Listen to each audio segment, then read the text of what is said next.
Hey YouTube, it's Joanna Delilah. I'm filming some videos for my college students who are working from home on lockdown, but I thought I might as well make them public and you might be interested.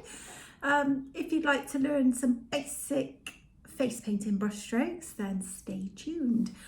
So I've already done one video which shows you how to do the main brush stroke for this type of design, which is quite a basic teardrop.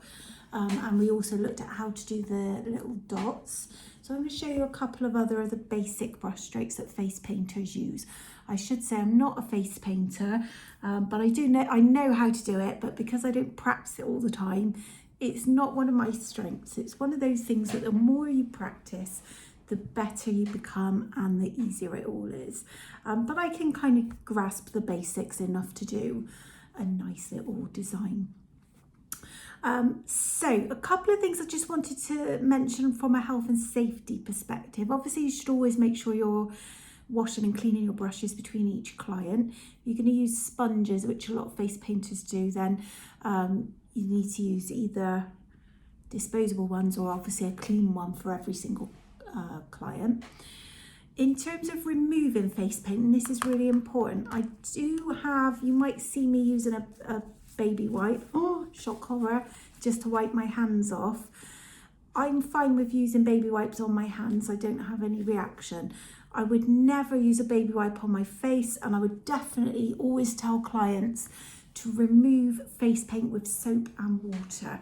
Never tell someone to use a baby wipe to remove face paint. The reason is because it can cause quite a nasty allergic reaction. You might not be allergic to wipes and you might not be allergic to face paint. It's one of those funny things that the two together can react badly and cause, in severe cases, like a slight burning, and can even lead to like a bit of scarring on the skin as well, which does usually sort of fade over time, but still it's not something you ever want to put a client at risk of, and it's going to be uncomfortable, especially if it's little children. So always soap and water. When I'm doing face painting practice, I do quite often have wipes, as I say, because you do get it all over your hands, and I find they're all right for cleaning my hands, but that doesn't mean to say it's good to use wipes to remove it. The other thing that can happen with face wipes, even like skincare wipes, which is a complete, what's the word, oxymoron, is that the thing? Skincare wipes, opposite attract. They're not, no such thing as a skincare wipe because they're bad for the skin. Anyway, off on another tangent. But even proper like facial wipes, that's the word I should be using. Facial wipes can make face paint stain even more because it just moves it around and pushes it down into the skin. So you always want to remove it correctly, which is soap and water is the most effective way. All right. Right, so onto the brush strokes. I'm going to move the camera down. Professional as always. Okay, so we've done the teardrop and we've done the dots. I just want to show a couple of other quick things, and then I want to show you the double dip flowers, which follows on from what we did last time. I always have 2 pots of water, one for cleaning my brush in and one clean water just to reload the paint so that you don't get all your paints looking too murky. So dip that brush in the clean water even. It's another good tip is for a lot of face painters will have a spray bottle with water. So if they've got all their paints out, they'll just spritz them with water and then just have one paint pot to rinse their brushes off with in between. That's quite a good way of doing it as well. So back to what we were saying before about the heel and the toe of the brush. So that's the toe, that's the heel. We use that to determine the width of the line that we're going to do. So if you're just pressing really lightly along the tiptoe, you can get a nice fine line. If you go down to the heel and press firmer, get a nice thick line. And that's all done by pressure. So I've used the exact same brush to do these 2 lines. Just going to reload that again. And a good way to practice that and getting your pressure right is with one of the brush strokes that face painters use a lot. Catchily titled Thin, Thick, Thin. Or is it thick, thin, thick? Doesn't matter, it's the same difference. So load up your brush. Always make sure you've got a nice tidy brush. So don't overload. You don't want any paint up on the metal. And always twist the brush to get a nice finish. Very important to keep your brush upright to the surface. So if you're working this way on someone's face, your brush is going to be this way, not like a makeup artist would hold a brush at an angle. So perpendicular to the surface.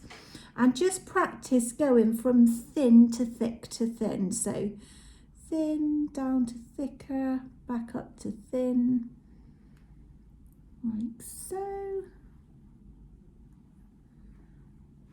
And this is a really nice basis for doing like zebra stripes or tiger stripes. If you put a few of those together, so you go thin, thick, thin, and then do another one the other way.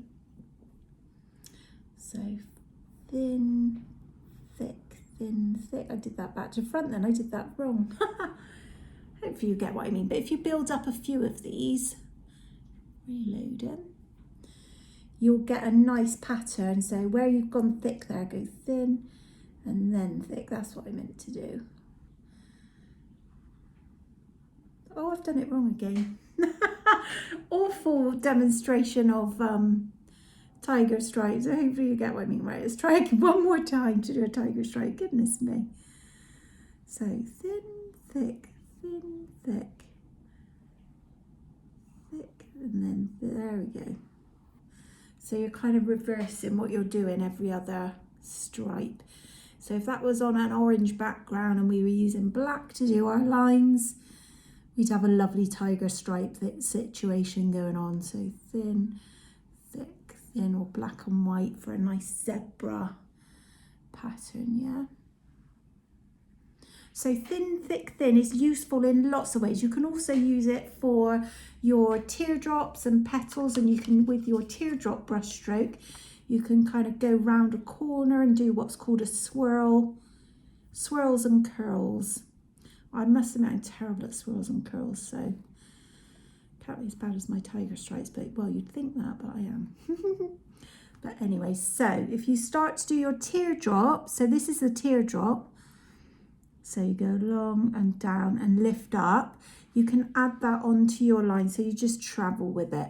So you can finish any kind of line with a nice little teardrop ending. So travel along, push down, lift up, so you can do like a long teardrop. And then you can also, just move that out of the way, you can also turn around, you know, go around in corners, go around in circles, so round and down as a teardrop, round and push down as a teardrop. And you can do different, they do look a bit dodgy and white, I'm sorry, they look like, well, I don't want to say.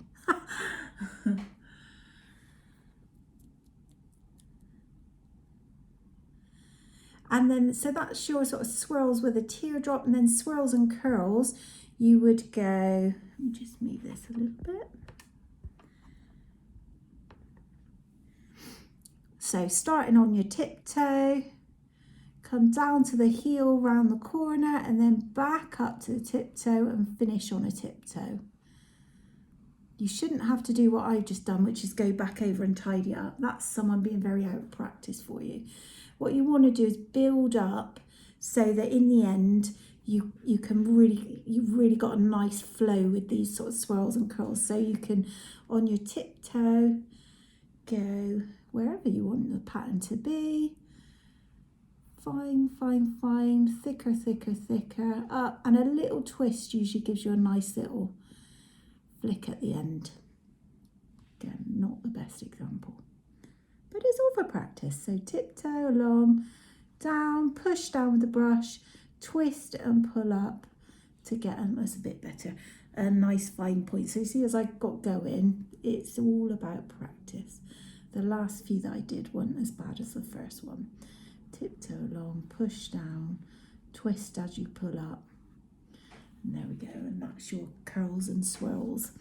The other thing I wanted to show you was the flicks, and flicks are really useful for doing like little starburst type of thing. So you want your paint a little bit more fluid. Oh, I'm flicking over. A little bit more fluid, like you would have it to do your dots. So get your paint a little bit liquidy. It shouldn't be runny and watery. It should be like, if you imagine like a creamy yogurt consistency, not watery. So start off as if you're going to do a dot. Where should I go? Where can you see? Here. So you do place a dot and then flick up, and then place the dot again in the middle, flick down, place the dot, flick out, place the dot, flick out. All right, that's an awful example, but again, as I say, I'm not a face painter. You just have to practice it. So place your dot, flick up, dot, flick down, dot, out to the side, out to the side. And if you have it, that's better. See, the third one I did is a bit better. If you can do these with a smaller brush as well, you'll get more delicate ones. But really, it is good to practice it all with the same type of brush, like a medium brush, because it is amazing how fine you can get it if your pressure is just right. So these little star things look nice in around some little dots. And it looks kind of like a little, gives it a little bit of a twinkle. Okay, I'm going to just quickly show you, I know I'm getting a bit late for time now, but I want to just show you how to do double dip flowers. So I've already got my brush loaded up with white, and I'm going to just dip the very tiptoe of the brush into the clean water. I don't think you'll be able to see this because it's a bit too deep. Little tiptoe of water in there. And then I'm going to load up with a second colour, so I'll use this red one. Now this does stress some of you out if you're a perfectionist, because it is going to mess your paints up a bit. But it's very difficult to keep these pristine. Once you've finished working with them, you can wipe them over with a clean damp tissue or a clean damp cloth. So load your brush with your first colour. This works with any contrasting colours. Dip the toe in the second colour so you get that kind of double load. If you want to get really fancy, you can triple load it as well. So you could load that a little bit heavier and then dip the very tip in a very darker colour. And then you'll just do your flower in the way I showed you in my previous video. So you do your teardrops. So tiptoe, push down, 2, 3, 4, 5, like so. So you get a really pretty effect there. If you do them, don't travel as much, you get a more of a little a smaller flower.